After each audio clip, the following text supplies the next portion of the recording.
بسم الله الرحمن الرحيم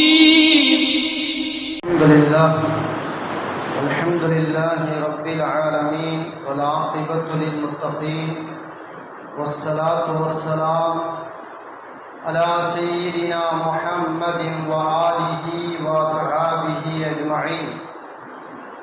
فقد قال الله تعالى في القرآن العظيم: وجاءت سكرة الموت بالحق. فقد قال رسول الله صلى الله عليه وسلم: اللهم هبن على محمد سكرات الموت. அளவற்ற அருளாளனும் நிகரற்ற அன்புடையுமாகிய அல்லாஹு தஆலாவின் திருநாமம் கொண்டு ஆரம்பம் செய்கின்றேன். வான் வையம் புகழ் அனைத்தும் ஏக வல்லோனாகிய வல்லோன் அல்லாஹு தஆலா ஒருவன் மீது மட்டுமே என்றென்று முறைத்தாகட்டுமாக.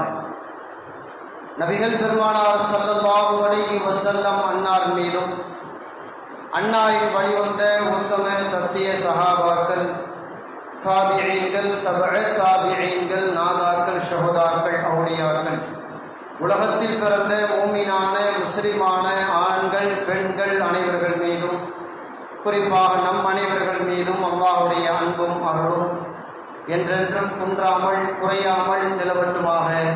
ஆமீன். அஸ்ஸலாமு அலைக்கும் வரஹ்மத்துல்லாஹி வபரகாத்துஹு.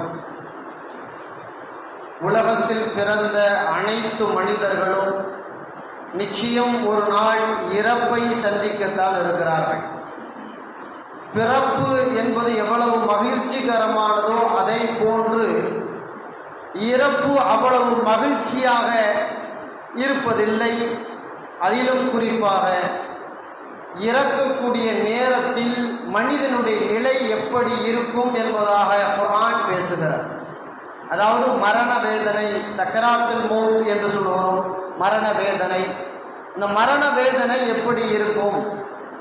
உலகத்தில் இருக்கக்கூடிய எல்லாரும் சந்திக்கிற ஒன்று.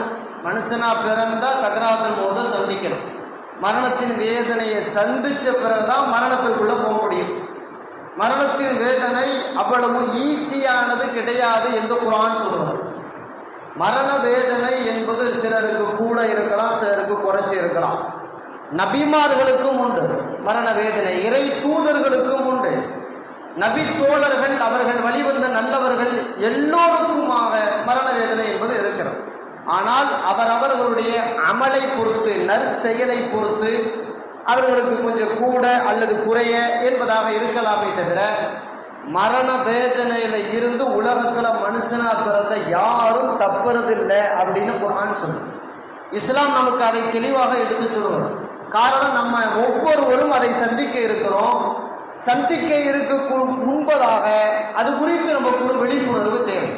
அல்லாஹ் குர்ஆன்ல சக்கராத்துல் மௌத்தை இப்படி சொல்றான்: வஜாஅத் சக்கராத்துல் மௌத்தி பில் ஹக். மரணத்தில் வேதனை என்பது நிச்சயமாக வரும் என்பது உண்மை. அதில் யாரும் மறுக்கல அப்படின்னு அல்லாஹ் சொல்றான். மறுக்கவும் முடியாதுங்கிறான். சக்கராத்துல் மௌத்துங்கிறது, மரண வேதனைங்கிறது நிச்சயமாக வரப்போகிறது உண்மை அப்படின்னு அல்லாஹ் குர்ஆன்ல பதிவு செய்திருக்கிறான். நபிகள் நாயகம் ஸல்லல்லாஹு அலைஹி வஸல்லம் அவர்கள் இப்படி துஆ செஞ்சிருக்காங்கன்னு வருது. நாம் கஸ்ஸாலி ரஹிமஹுல்லாஹ் தன்னுள்ள இந்த செய்தியை பதிவு செய்திருக்கிறார். நபி அவர்கள் நிறைய துஆவை கேட்டிருக்கிறாங்க. அல்லாட்ட அதை கொடு, இதை கொடு, இதை விட்டு பாதுகாத்துரு, அதை விட்டு பாதுகாத்து நிறைய கேட்டிருக்கிறாங்க. அந்த துஆவை சமூகத்திற்கு கற்று தந்திருக்கிறாங்க, சமுதாயத்திற்கு நிறைய துஆ நபி அவர்கள் சொல்லி கொடுத்த துஆ. அதில் இது ஒன்று: அல்லாஹும்ம ஹப்பின் அலா முஹம்மதின் சக்கராத்தில் மௌத். ரசூலுல்லாஹ் தனக்கு கேட்குறாங்க, இறைவா என்னுடைய முஹம்மது ஆகிய எனக்கு என்னுடைய மரண வேதனையை நீ லேசாக ஆக்கித்தா அப்படின்னு கேட்குறான். பெருமானார் ஸல்லல்லாஹு அலைஹி அவர்களே கேட்குறாரு, ஹப்பின் ரொம்ப லேசாக்கி கொடுன்னு சொல்லி. ரசூலுல்லாஹ்வே இந்த துஆவை கேட்டா நாம ஒரு நாளைக்கு எத்தனை முறை கேட்க வேண்டியிருக்கு? இறை தூதர்கள் தப்பில்ல, நல்லவர்கள், நாதாக்கள், இறைவனின் நெருக்கத்தை பெற்றவர்கள் கூட இந்த வேதனையிலிருந்து தப்பாத போது ஒரு பாமர மக்களாக வாழும் நம்முடைய வாழ்க்கை நிலையில நாம் எவ்வளவு தூரம் அதிகமாக சக்கராத்துல் மௌத்தை பத்தி நினைக்க வேண்டியிருக்கு. ஏன்னா நாளைக்கு நாமளும் மௌத்தா போறோமே. எங்க அத்தா மௌத்தா போனாரு பார்த்தோம், தாதா தாதி நானா நானே மௌத்தா போவோம் சுத்தி அக்கம் பக்கத்துல இருக்கவங்க மௌத்தா போகும்போது பார்த்தோம். இப்படி மரணங்களை நிறைய பார்த்திருக்கிறோம். நாமும் அதை ஒரு நாள் சந்திக்கத்தானே போகிறோம். அப்ப நம்முடைய நிலை என்ன என்பது விழிப்புணர்வாக மார்க்கம் நிறைய செய்திகளை இதன் மூலமாக நமக்கு சொல்லி தருகிறது. இப்னு மாஜா, மஜ்மூ ஸவாயித் மாதிரி நூல்களில் இப்படி ஒரு செய்தி பதிவு பண்ணி வச்சிருக்கான். ஆயிஷா அம்மா ஒரு சொந்தக்கார வீட்டுக்கு நல விசாரிக்க போனாங்க. அவர் இறுதி நேரத்தில் இருக்காருன்னு தெரிஞ்சுக்கிட்டான். இறுதி நேரத்தில் இருக்கிறாரு, மௌத்தா போகிறாரு, சக்கராத்தினுடைய வேதனையில இருக்கிறாருன்னு தெரிஞ்சுக்கிட்டு தன்னுடைய சொந்தக்காரர் சக்கராத்து வேதனையில, மௌத்து வேதனையில ரொம்ப அவஸ்தைப்படுறாரு அப்படின்னு அவங்க சங்கடமா நினைச்சாங்க. பக்கத்துல இருந்த பெருமானாசராசம் ஆயிஷா அம்மா தன்னுடைய மனைவியை பார்த்து சொல்லி தேர்ச்சுனாங்க. அதாவது லா தபுதஇசி அலா ஹமீமிகி, உன் உறவுக்காரருடைய வேதனையை கண்டு நீ கவலைப்படாதே. மரண வேதனையும் கூட அவருக்கு நன்மையாக பதிவு செய்யப்படுகிறது அப்படின்னு பெருமானார் ஸல்லல்லாஹு அலைஹி சொன்னான். மரண வேதனை என்பது கஷ்டம்தான், அதை மறுக்க முடியாது. ஆனா அதுவும் கூட ஒரு மூமினுக்கு நன்மை. அவன் கஷ்டப்படுறானா இல்லையா, அல்லாஹ் தான் அந்த வேதனை தந்தான். இப்ப கஷ்டப்படும் பொழுது அந்த கஷ்டத்திற்கு கூலியை கொடுக்கிறதாக நபிகள் நாயகம் ஸல்லல்லாஹு அலைஹி வஸல்லம் சொல்லுகிறார்கள். அப்போ மரண வேதனைங்கிறது ரசூலுல்லாவும் பார்த்திருக்கிறாங்க. பிறர் படுற மரண வேதைய ரசூலுல்லாவும் மரண வேதனை பட்டிருக்கிறார்கள் அப்படிங்கிறதையும் பார்க்கிறோம். புரைதா ரலியல்லாஹு தஆலா அன்ஹு அவங்க ஒருத்தரை சந்திக்க போறாங்க. அவங்க வீட்டுக்கு சந்திக்க போகும் பொழுது அவர் அந்த மௌத்து நேரத்தில் கிடக்கிறார், படுத்து கிடக்கிறாரு. படுத்து கிடக்கும் பொழுது அவருடைய நெத்தி வேர்த்த நிலையில அப்படி இருந்துச்சு. நெத்தி வேர்த்து போயிருக்கு, கொஞ்ச நேரத்தில் மௌத்தா போறாருங்கிற ஒரு கண்டிஷன்ல இருக்கிறார். அந்த நிலையை பார்த்துட்டு புரைதா ரலியல்லாஹு தஆலா அப்போது தான் இந்த நபி வழியை சொல்கிறார்கள். ரசூலுல்லாஹி ஸல்லல்லாஹு அலைஹி வஸல்லம் இந்த நிலையில் இருப்பவர்களுக்கு இப்படி சொன்னார்கள், அல் முஃமின் யமூத்து பி அரக்கில் ஜபீன். ஒரு முஃமின் மரணம் அடையும் பொழுது மரண நேரத்தில் மரண வேதையில் நெத்தி வேர்த்தவனாக இறந்து போவான் அப்படின்னு பெருமானார் ஸல்லல்லாஹு அலைஹி வஸல்லம் சொன்னார்கள். மரணம், மூமியினுடைய மரணம் அப்படிங்கிறதுக்கு ஒரு சின்ன அடையாளம், அவர்களுடைய நெத்தி வேர்த்த நிலையில் அவர்கள் இறந்து போவார்கள். ஏன்னா நெத்தி வேர்க்கிறது அப்படிங்கிறது ஒரு வேதனையின் வெளிப்பாடு தானே. வேதனை ஏற்படும் பொழுது ஒரு சின்ன ஒரு அடையாளமாக நெத்தி வேர்க்குது. கடுமையா உழைக்கிற உடல் உழைப்பு, அப்ப நெத்தி வேர்க்கிறத பாக்குறோமா இல்லையா? உடம்பு கடுமையான வேலை கொடுக்கும் போது ஒரு வேர்வை. அதே மாதிரிதான் மௌத்துடைய நேரத்துல அந்த உடம்புல கடுமையான வலியை கொடுக்கறதுனால ஒரு வேர்வை வெளிவருகிறது. அது மூமின்களுடைய இறப்பு என்பதற்கான அடையாளம் என்று பெருமானார் ஸல்லல்லாஹு அலைஹி வஸல்லம் அவர்கள் சொல்கிறார். ஆயிஷா அம்மா சொல்றாங்களே, பெருமானார் ஸல்லல்லாஹு அலைஹி வஸல்லம் நிலை எப்படி இருந்துச்சு, அவங்க இவங்க நிலையை விட்டுருவோமே, ரசூலுல்லாஹ்வுடைய நிலை எப்படி இருந்துச்சு? பெருமானார் ஸல்லல்லாஹு அலைஹி வஸல்லம் அவர்கள் ஆயிஷா அம்மா வீட்டில் தானே மௌத்தா போனாங்க. ஆயிஷா அம்மா பக்கத்துல இருக்கும் போதுன்னு மௌத்தானாங்க. அப்படிப்பட்ட நேரத்தில் ஆயிஷா அம்மா சொல்றாங்க, ரசூலுல்லாஹ் இறுதி நேரத்தில் படுத்திருக்கிறாங்க. பக்கத்துல ஒரு பாத்திரத்துல ஒரு குளிர்ந்த நீரை கொண்டு வந்து வைக்க சொன்னாங்க. வச்சிட்டோம். வச்ச பிறகு அந்த வேதனை தாங்க முடியாம பெருமானார் ஸல்லல்லாஹு அலைஹி வஸல்லம் அந்த குளிர்ந்த நீருக்குள்ள கையை விட்டு கொஞ்சத்தை அள்ளி மூஞ்சில தடவிக்கிறாங்க. வேதனை அவ்வளவு இருக்குது, அவ்வளவு இருக்குது வேதனை. எப்படி மூஞ்சிய, அதாவது ரொம்ப வேதனையா இருக்குன்னு சொல்லி அதை தொட்டு மூஞ்சில தடவிக்கிறாங்க. அப்போ அவங்க ஒரு வார்த்தை சொல்றாங்க, அந்த நேரத்துல லா இலாஹ இல்லல்லாஹ், வணங்குவதற்கு தகுதியான அல்லாஹ்வை தவிர வேறு யாரும் இல்லை. இன்னல்லில் மௌத்தி சக்கராத்தீன், ஒவ்வொரு மனிதனும் அவன் இறக்கும் பொழுது மரண வேதனை என்ற பல்வேறு வேதனையை அவன் அனுபவிக்கிறான், அதில் நானும் ஒருவன் அப்படிங்கிற மாதிரி பெருமானார் ஸல்லல்லாஹு அலைஹி வஸல்லம் சொன்னான். அப்பதான் கேட்கிறாங்க ரசூல் அந்த துவா, அல்லாஹும்ம ஐன்னி அலா வமராத்தில் மௌத், இறைவா என்னுடைய மரண வேதனை லேசாக நீ எனக்கு உதவி செய். கேட்கிறவங்க யாரு? நபிகள் நாயகம் ஸல்லல்லாஹு அலைஹி வஸல்லம். வாழ்நாள் முழுக்க நன்மையின் பக்கமே விரண்டு ஓடி ஓடி நன்மையை சம்பாதித்தவர்கள், மக்களுக்கெல்லாம் ஈமானை கற்றுத் தந்தவர்கள், குர்ஆனை தன் உள்ளத்தில் சுமந்து அதன் பிரகாரம் வாழ்ந்து முடித்தவர்கள். அப்படிப்பட்ட நபிகள் நாயகம் ஸல்லல்லாஹு அலைஹி வஸல்லம் அவர்கள் மௌத்து நேரத்தில் வேதனைப்படுகிறார்கள். வேதனையை இறைவா குறைப்பதற்கு எனக்கு நீ அருள் புரி, உதவி செய் என்று அல்லாஹ்விடத்திலே கேட்கிறார்கள் என்றால், அப்ப மரண வேதனை என்பது எவ்வளவு கனமானதாக, எவ்வளவு சிந்தித்து பார்க்க முடியாததாக இருக்கும். அந்த வேதனை என்பது நல்லவர்களுக்கு இப்படி வேதனை என்றால், தீயவர்களுடைய வேதனையை பற்றி யாராலும் எந்த வகையிலும் எடுத்து சொல்ல முடியாத அளவிற்கு ஒரு மோசமான வேதனையாக இருக்கும் என்பதாக நபிகள் நாயகம் ஸல்லல்லாஹு அலைஹி வஸல்லம் அவர்கள் நமக்கு சொல்கிறார். அம்ர் இப்னு ஆஸ் ரலியல்லாஹு தஆலா மரண வேதனை சொல்றாங்களே, யாராவது மரண வேதனையை ரொம்ப தெளிவா விவரிச்சிருக்காங்களா? யாரும் விவரிக்க மாட்டாங்களே அப்படின்னு இவங்க நல்லா இருக்கும் போது சொன்னாங்க.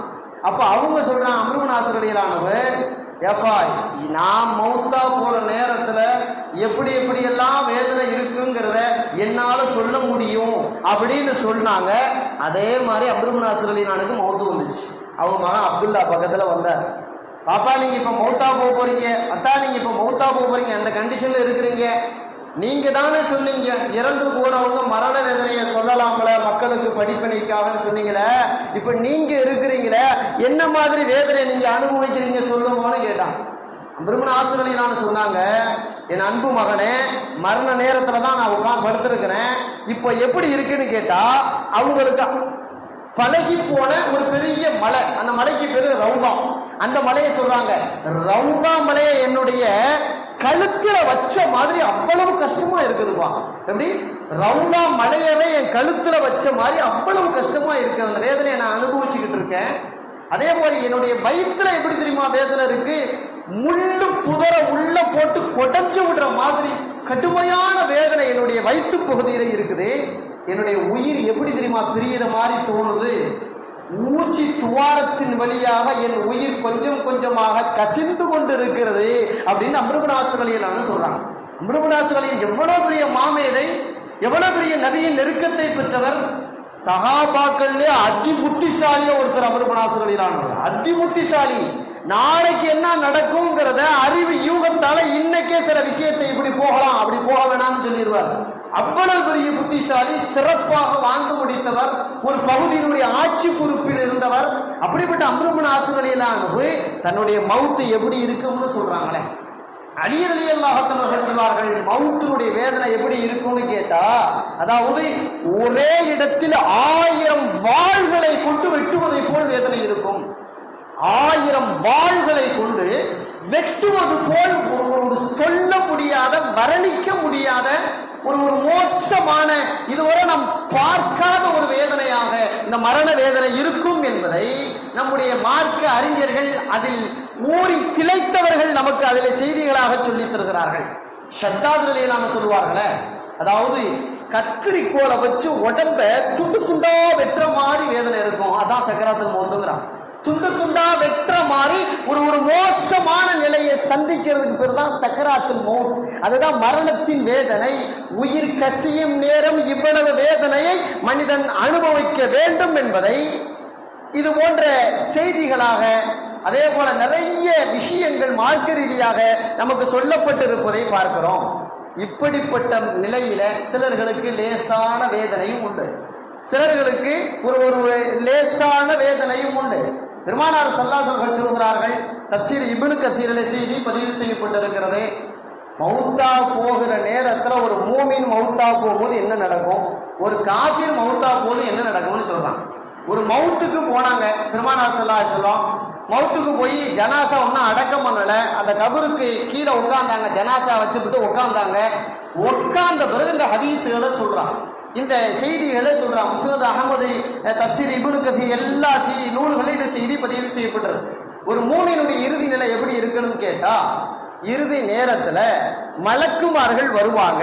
அந்த மலக்குமார்கள் எந்த அளவு தோற்றத்துலனா ரொம்ப அழகான தோற்றத்துல இருப்பான், வெள்ளை வெள்ளையேன்னு அந்த மூஞ்சியை பார்க்கவே அவ்வளவு, அதாவது ரசூலா சொல்றாங்க, சூரிய பிரகாசத்தை போல அவர்கள் முகங்கள் இருக்கும். அவர்கள் அப்படியே வந்து அவருடைய கழுத்தை ஒட்டி வந்து உட்காருவாங்க அப்படின்னு பெருமாள் ஸல்லல்லாஹு அலைஹி வஸல்லம் சொல்றாங்க. கழுத்து பகுதியில வந்து உட்காருவாங்க, வரும்போதே சலாம் சொல்லி வருவாங்க, கழுத்து பகுதியில வந்து ஒட்டி உட்கார்ந்து அவங்க அந்த கொஞ்சம் இந்த உயிர் எடுக்கிறதுக்கு அந்த வழக்குமார்கள் சொல்ற விதத்தை பெருமானார் ஸல்லல்லாஹு அலைஹி வஸல்லம் சொல்கிறார்கள். அவரோட வரும்பொழுது சொர்க்கத்திலிருந்து ஒரு கஃனாடையை கொண்டு வருவாங்க. சொர்க்கத்திலிருந்து ஒரு கஃனாடை. இப்ப நாம பொத்துற கஃனாடை இருக்கு இந்த உடம்புக்கு தான், நாம பொத்துற கஃனாடை இந்த உடம்புக்கு தான். உயிருக்கு ஒரு கஃனாடை இருக்கு தெரியுங்களா, அதை தான் ரசூலுல்லாஹ் சொல்றாங்க. உயிருக்கு ஒரு கஃனாடை இருக்கு. அந்த கஃனாடை சொர்க்கத்திலிருந்து அந்த மலக்குமார்கள் கொண்டு வருவார்கள். அதே போல சொர்க்கத்தில் இருந்தே நறுமணங்கள் அந்த மூமினுக்காக கொண்டு வரப்படுகிறது.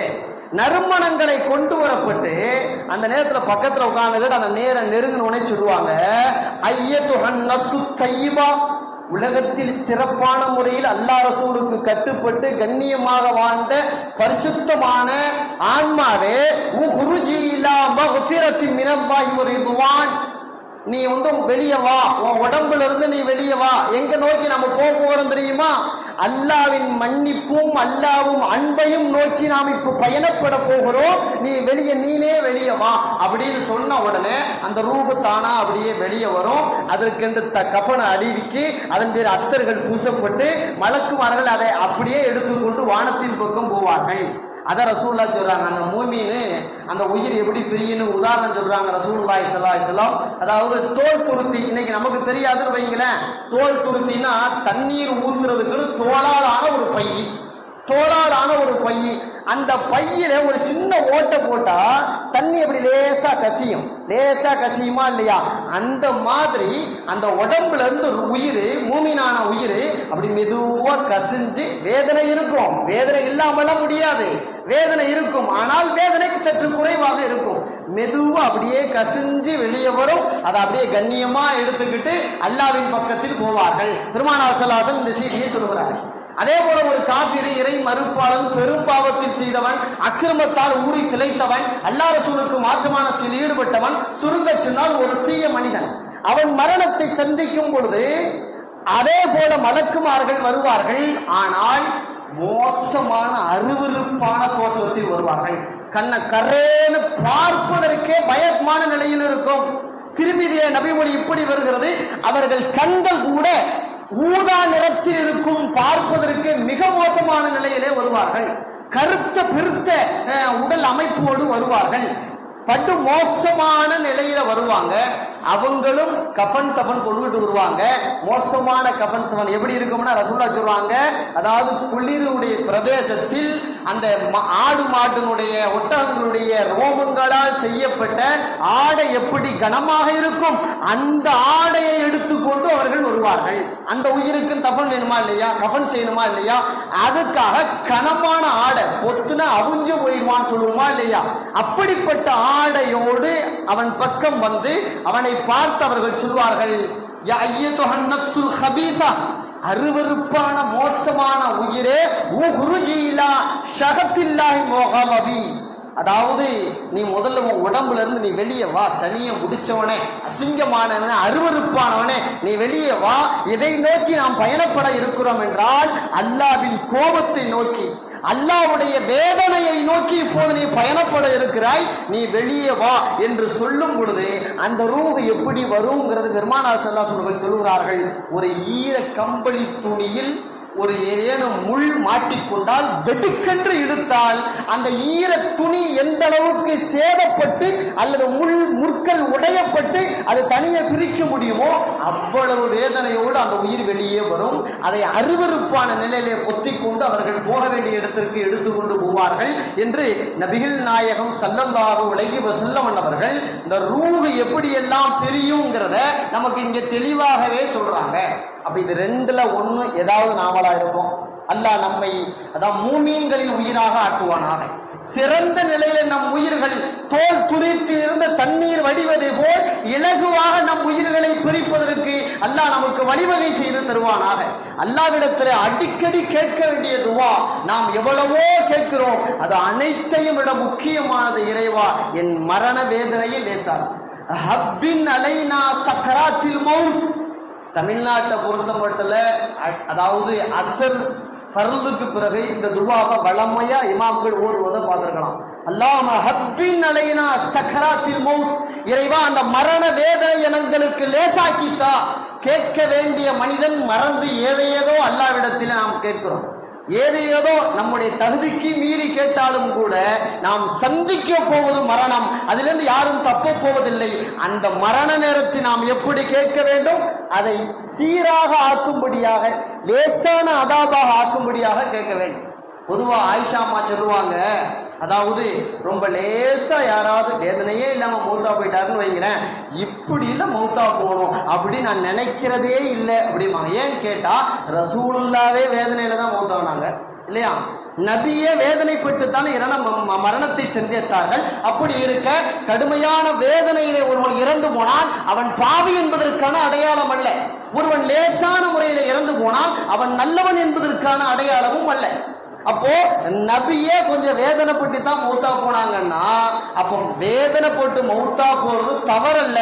அல்லாஹ் முடிவு பண்றது நடக்குது, அவ்வளவுதான். நாம அல்லாட்ட வேணா கேட்க வேண்டியது, இறைவா என்னுடைய வேதனையை லேசாக்குன்னு கேட்கலாமே தவிர அது அல்லாஹ் முடிவு பண்றான் யாருக்கு எப்படி பண்ணணும் எப்படி பண்ணக்கூடாது அப்படின்னு அவனுடைய புறத்துல அந்த ருகுசத் இருக்கிறதுனால நாம அல்லாட்ட கேட்க வேண்டியது இப்படிதான் கேட்கணும். அதே போல படுத்து மௌத்தா போனவங்களுக்கு தானே இப்படி திடீர்னு மௌத்தா போயிட்டா நடக்குமான்னு நினைக்க கூடாது. நிச்சயமாக ஒரு செகண்ட் ஒரு கார் அடிச்சிச்சு, ஒரு 5 நிமிஷம் துடிச்சாரு மௌத்தா போயிட்டாரு அப்படின்னு நம்ம சொல்றோமா இல்லையா? அந்த 5 நிமிடத்திற்குள்ளாக அல்லாஹ் பல வருடத்தின் வேதனையை ஒட்டுமொத்தமாக தர போதுமான.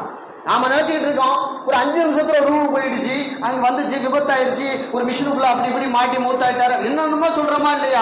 5 நிமிஷங்க அசால்ட்டா மௌத்தாயிட்டாரு. இப்படி எல்லாம் மௌத்து வரணும் கிடையவே கிடையாது. அப்படி நினைக்கவே கூடாது. யாருடைய மரண வேதனையை கண்டு இது நல்லது இது தீயது என்று முடிவெடுக்கும் அதிகாரத்தை அல்லாஹ் நம்மிடத்தில் தரவில்லை. அல்லாஹ் நம்மிடத்தில் தரவில்லை. நபிக்கு வேதனை இருந்தது, அப்படி இருக்கிற போது அதை பற்றி சிந்திக்கவே கூடாது என்ற தோரணை தான் ஆயிஷா அம்மா அவர்கள் சொல்லுகிறார்கள் என்று பார்க்கிறோம். திடீர் மௌத்து, அதை பத்தி மார்க்க என்ன சொல்லி இருக்கு? பெருமானார் ஸல்லல்லாஹு அலைஹி வஸல்லம் இப்படி சொன்னாங்க, வலா உஹிப்பு மௌத்தன் கமௌத்தில் ஹிமார். கழுத மௌத்தா போற மாதிரி மௌத்தா போகிறத நான் விரும்பல அப்படின்னு சொன்னாங்க. இப்ப சஹாபாக்கள் கேட்டாங்க, மௌத்துல் ஹிமார் கழுத மௌத்துனா என்ன அப்படின்னு கேட்டாங்க.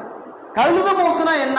அப்பதான் ரசூலா சொன்னாங்க, மௌத்துல் ஃபஜ்அதி, திடீர் மரணத்தால் ஒருவன் இறக்கிறானே அவன் கழுதை மௌத்தாவதை போல அப்படின்னு பெருமானார் ஸல்லல்லாஹு அலைஹி வஸல்லம் சொல்கிறார்கள்.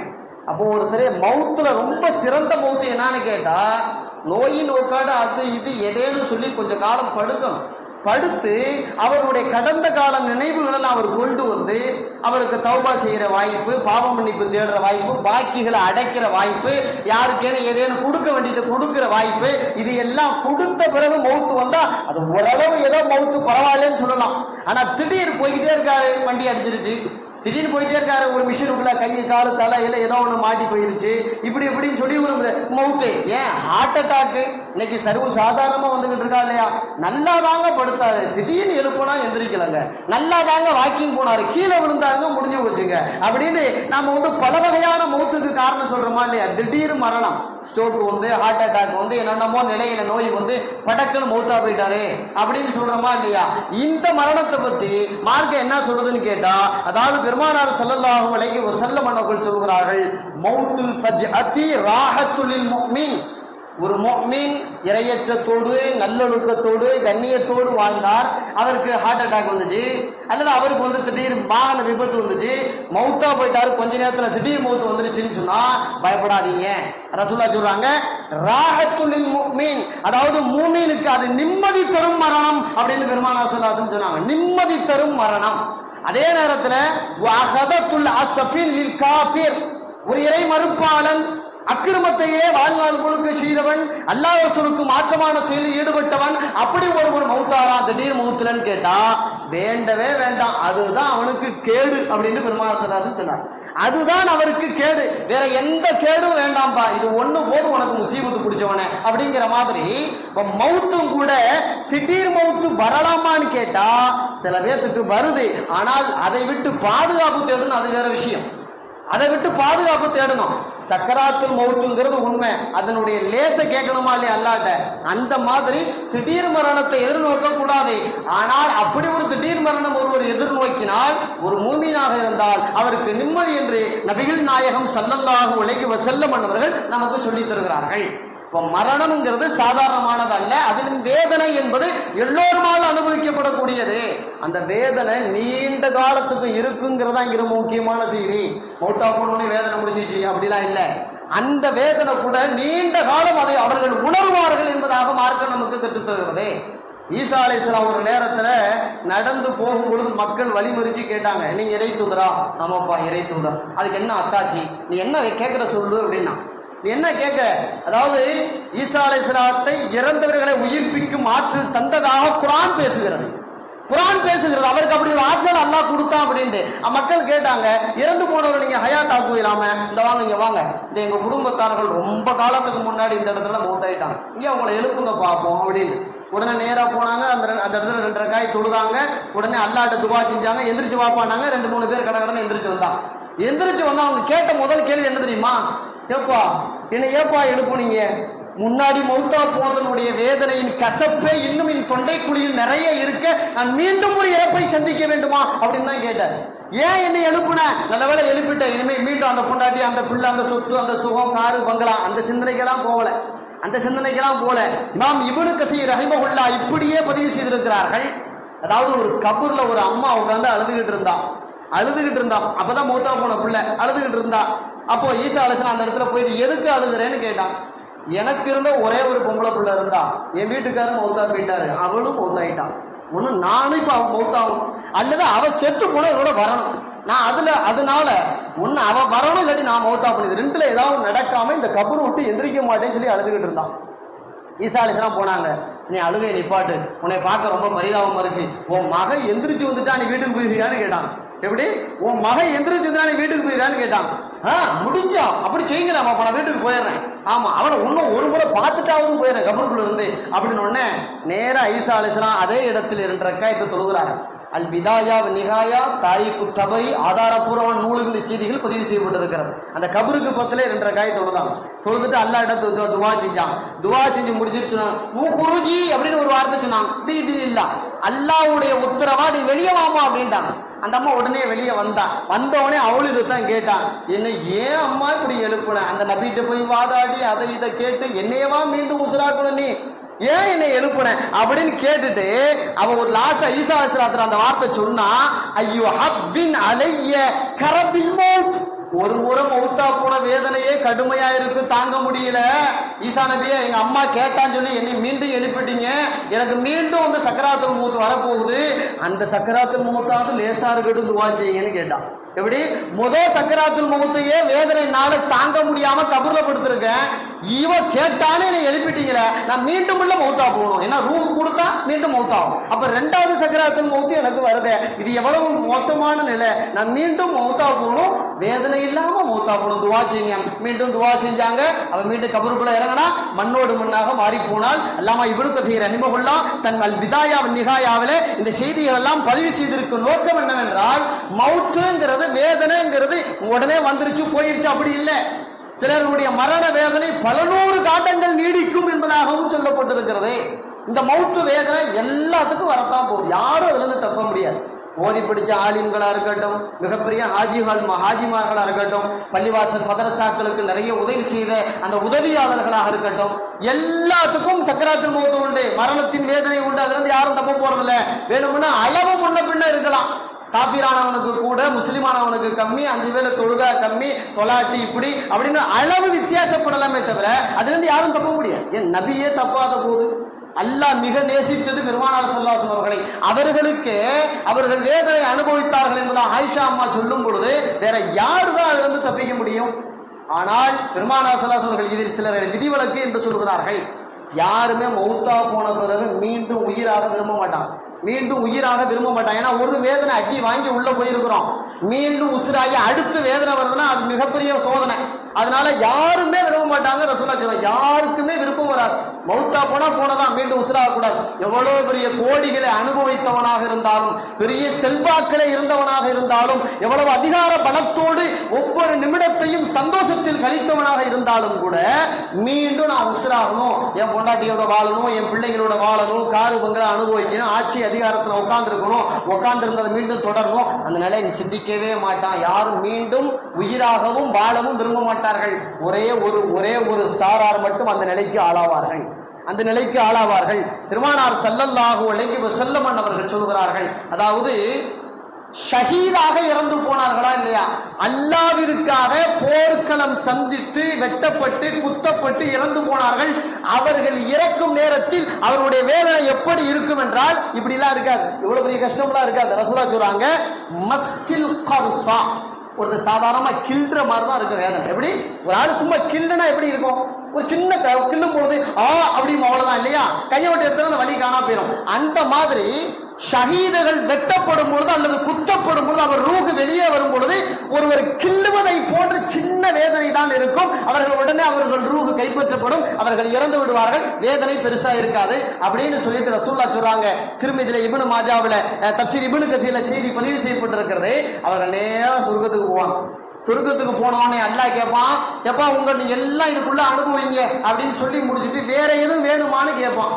வேற எதுவும் வேணுமான்னு அல்லாஹ் கேட்க வந்துருச்சுன்னு சொல்லிக்கிட்டே இருப்பாங்க. அல்லாஹ் விடுற மாதிரி இல்ல, வேற ஏதாவது கேள்வி முடியுமா. இறுதியா அந்த ஷஹீதுகள் ஒட்டு மொத்தமா சேர்ந்து கேட்பாங்களாம் அல்லாஹ் தஆலாட்ட, யா ரப்பி நுரீத அன் தருத்த அர்வாஹனா வ அஜ்ஸாஃபி அஜ்ஸாதினா, மீண்டும் எங்களை உயிராக்கி எங்கள் உயிரை எங்கள் உடலுக்குள் சேர்ப்பாயாக. நாங்கள் மீண்டும் உன் இஸ்லாத்தை வளர்ப்பதற்கு நாங்கள் போருக்கு போக வேண்டும், அங்கே மீண்டும் வெட்டப்பட வேண்டும் அல்லது குத்தப்பட வேண்டும், அங்கே நாங்கள் இறந்து போக வேண்டும் என்று கேட்பவர்கள், இறந்து போனவர்கள் ஷஹீது மட்டும்தான் கேட்பார்கள். வேற யாரும் கேட்க மாட்டான். மீண்டும் துனியாவுக்கு வரணும்னு கேட்க மாட்டான். ஏன்னா கடுமையான வேதனை அப்படிங்கிறான். கடுமையான வேதனை, அவங்களுக்கு வேதனையே இல்லை, அதனால அவங்க கேட்கிறாங்க. வேதனை கிடையாது அவங்களுக்கு, அதனால வேதனை பத்தி அவங்களுக்கு தெரியாது. மீண்டும் உயிராகலாம், மீண்டும் அல்லாஹ்காண்டி போருக்கு போகலாம், வெட்டப்படலாம், அசால்ட்டா அவங்க கேட்கிறாங்க. மற்ற யாரும் அதை கேட்பது கிடையாது, நபிமார்கள் உட்பட. எந்த நபியும் மீண்டும் எனக்கு உயிரை கொடுன்னு கேட்கலையே, அப்படி ஒரு துவா எங்கேயும் இல்லையே, அப்படி ஒரு நிகழ்வுகள் எங்கேயும் இல்லையே. பெருமானார் ஸல்லல்லாஹு அலைஹி வஸல்லம் அவர்கள் கேட்டால் கிடைக்கும், ஆனால் நபியும் கேட்கவில்லையே. 63 வயசு முடிஞ்சு போச்சு, வாங்கணும்னா வந்துட்டாங்களே பெருமாள் ஸல்லல்லாஹு இல்ல நான் இன்னும் ஒரு 10 வருஷம் இருந்துட்டு வரேன்னு கேட்டாலும் கொடுப்பதற்கு அல்லாஹ் தயார். மூசா அலைஹிஸ்ஸலாத்துக்கு அல்லாஹ் கொடுத்தாலே அப்படி ஒரு வாய்ப்பு. இன்னும் எவ்வளவு காலம் வாழ நினைக்கிறீங்க, இன்னும் நிறைய வேணுமா, நான் ஆயுசை எடுத்துக்க அப்படி மூசாவுக்கு அல்லாஹ் விருப்பம் தந்தானா இல்லையா. பெருமானார் ஸல்லல்லாஹு அலைஹி வஸல்லம் சொல்வார்கள், விருப்பம் தரப்பட்ட ஒரு இறை தூதர் இருப்பாரே, ஆனால் மரணத்தும் குறித்து அது மூசா அலைஹிஸ்ஸலாம் அவர்கள் மட்டும்தான். முஸ்லிமிலே நபி மொழி பதிவு செய்யப்பட்டிருக்கிறது. அப்படிப்பட்ட விருப்பம் தரப்பட்டவரே மீண்டும் உலகத்தில் வாழ விரும்ப மாட்டார். காரணம் அவ்வளவு வேதனையானது, அவ்வளவு சிரமமானது சக்ராத்துல் மௌத் என்பது. ஆனால் இதில் மட்டும் விதிவிலக்கானவர்கள், அல்லாஹ்விற்காக உயிர் துறந்தவர்கள், அந்த யுத்த களத்தில் உயிரை நீத்தவர்கள் மட்டும் விதிவிலக்கானவர்கள். இதை தவிர்த்து எல்லோரும் அதாவை, வேதனையை, கஷ்டங்களை சந்தித்துத்தான் போக வேண்டியிருக்கிறது. ஆனால் அளவு கூட குறைய இருக்கலாம், அந்த அளவு குறைவாக இருக்க வேண்டுமே ஆனால் மூமினாக வாழ வேண்டும், கண்ணியமாக வாழ வேண்டும். ஐவேளை தொழுகை, நோன்பு, தானம் தர்மம், ஜக்காத்து, ஹஜ், உம்ரா, உதவுதல், இப்படி எல்லா நிலைகளிலும் ஒரு மூமின் கண்ணியமாக வாழ்ந்துவிட்டால் ஒருவேளை அல்லாஹ் நாடும் பொழுது அவன் அதாபு குறைக்கப்படலாம். அவன் உயிர், அதாவது தண்ணீர் சொட்டு வெளியே வருவதை போல அவன் உடம்பிலிருந்து லேசான முறையில் ரூஹு வெளியே வருவதற்கு அல்லாஹ் போதுமானவன். அல்லாஹ் தஆலா நம்முடைய சக்கராத்து நிலையை லேசாக்கி தருவானாக, நம்முடைய மௌத்தை கண்ணியமாக்கி தருவானாக. கண்ணியத்திற்குரிய மலக்குமார்கள் வந்து நம்மை கண்ணியத்தோடு அழைத்து சொல்லும் பெரும் பாக்கியத்தை இறைவன் நமக்கு வழங்குவானாக. வாஹிரு தஅவானா அல்ஹம்துலில்லாஹி ரப்பில் ஆலமீன். அஸ்ஸலாமு அலைக்கும் வரஹ்மத்துல்லாஹி வபரகாத்துஹு.